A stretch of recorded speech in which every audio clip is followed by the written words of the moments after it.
Hello दोस्तों, मैं मनोज कुमार। आज हम कक्षा 9 के विज्ञान में पढ़ेंगे आवेग तथा संवेग में संबंध, relation between impulse and momentum. ठीक है। आवेग और संवेग में संबंध क्या होता है, ये हम आज यहाँ पर बहुत ही सरल तरीके से देखेंगे, सीखेंगे, पढ़ेंगे। ठीक है। आइए देखा जाए। हम लोग जानते हैं कि आवेग को हम लोग आई से शो करते हैं। हम लोग आवेग को आई से शो करते हैं और मोमेंटम को मतलब संवेग को पी से शो करते हैं। ठीक, ये हम लोग जानते हैं। आइए देखते हैं। हमने पढ़ा है न्यूटन के गति के द्वितीय नियम से। द्वितीय नियम से हमने पढ़ा है कि F बराबर होता है यम इंटू ए। यम क्या है? यम वस्तु का द्रव्यमान है। ए क्या है? ए वस्तु का त्वरण है, एक्सीलरेशन है। ठीक है। अच्छा, यम। और जो है हम लोग त्वरण को लिख सकते हैं वेग में परिवर्तन की दर। वेग में परिवर्तन की दर ये हम लोग जानते हैं, अर्थात ए बराबर होता है delta V upon delta T. क्यों? क्योंकि वेग परिवर्तन की दर को त्वरण कहते हैं, एक्सीलरेशन कहते हैं। ए बराबर delta we upon delta T. तो जहां पे ए है हम लोग वहां पर delta we upon delta T लिख सकते हैं।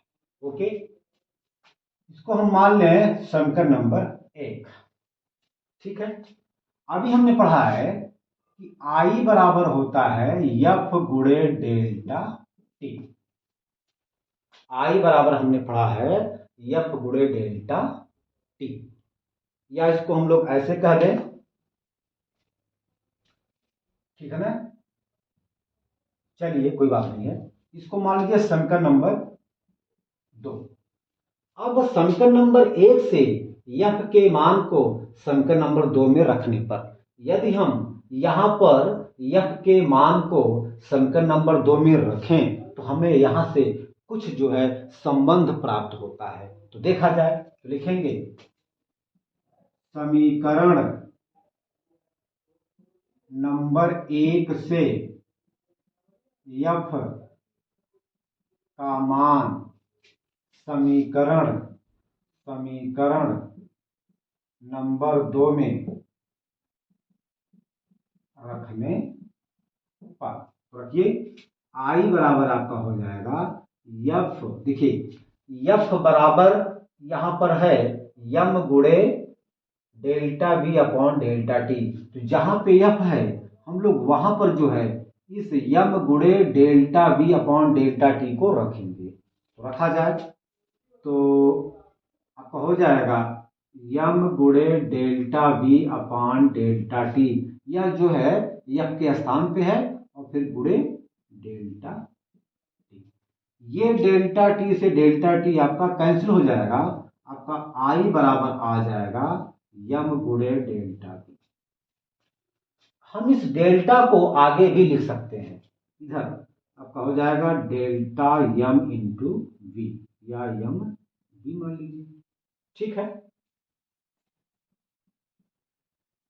ये आप अगर ध्यान दें, यम इंटू वी, इसी को हम लोग संवेग कहते हैं। किसी वस्तु के द्रव्यमान और उसके वेग के गुणनफल को संवेग कहते हैं। यानी कि यम वी के स्थान पर हम लोग पी लिख सकते हैं। आई बराबर आपका आ गया डेल्टा पी, ये आपका हो गया। राइट, ये आपका डेल्टा तो रहेगा ही, ये आपका डेल्टा जैसे है वैसे रहेगा। यम के स्थान पे हम लोग यम को संवेग कहते हैं और हम लोग संवेग को पीस लिखते हैं। तो यम के स्थान पर हम लोग पी लिख सकते हैं। ये क्या है? डेल्टा पी क्या है? ये संवेग में परिवर्तन है। क्या है ये? संवेग में परिवर्तन। संवेग में परिवर्तन। और ये आई क्या है? ये आवेग है। हम लोग अब इस संबंध से ना आवेग के परिभाषा को दूसरे रूप में बता सकते हैं। क्या? किसी वस्तु में संवेग परिवर्तन आवेग के बराबर होता है, या किसी वस्तु में संवेग परिवर्तन को आवेग कहते हैं। आप यहां देख सकते हैं, किसी वस्तु में संवेग में परिवर्तन को आवेग कहते हैं, या किसी वस्तु में संवेग परिवर्तन आवेग कहलाता है। तो आप चाहें इसको लिख सकते हैं, हम लोग यहां पर लिखेंगे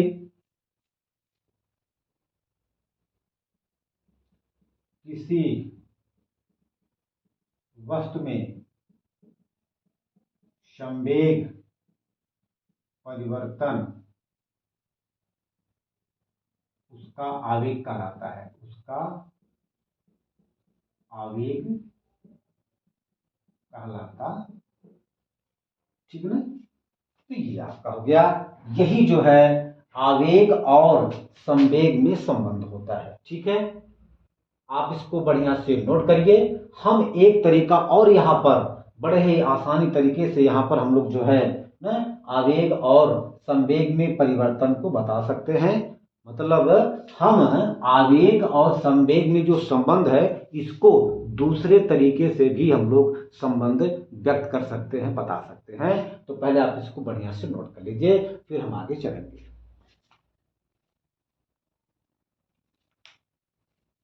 हो गया बेटा? हो गया, मिटा दें। चलिए,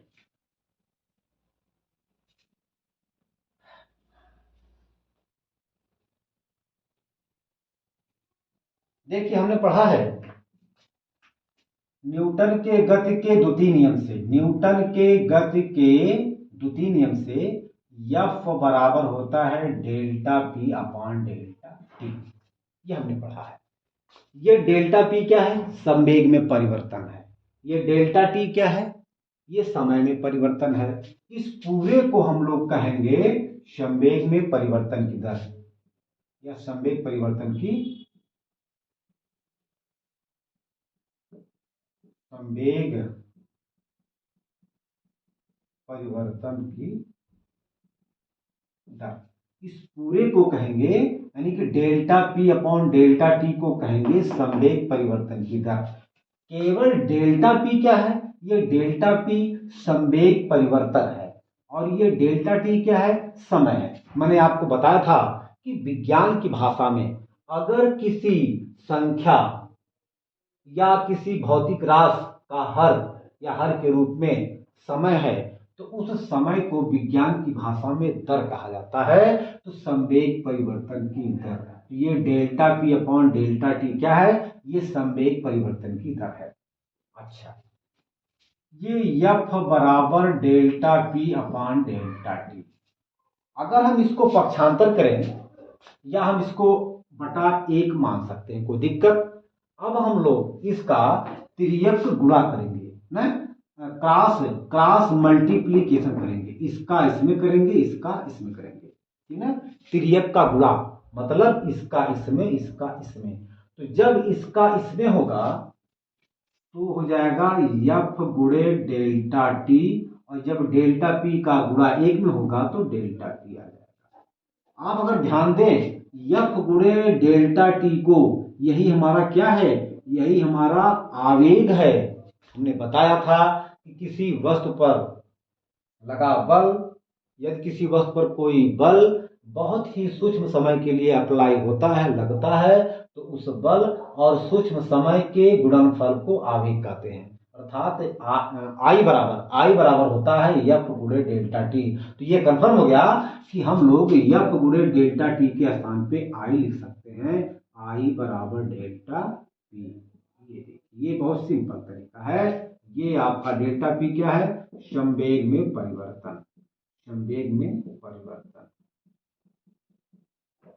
और ये आई आपका, ठीक है। हम लोग यहां से भी इसको निकाल सकते हैं, ठीक है ना। तो आज जो है हम अपने वीडियो को यहीं पर अंत करते हैं, ठीक है। अगले वीडियो में जो भी टॉपिक होगा उसको हम देखेंगे, पढ़ेंगे, समझेंगे।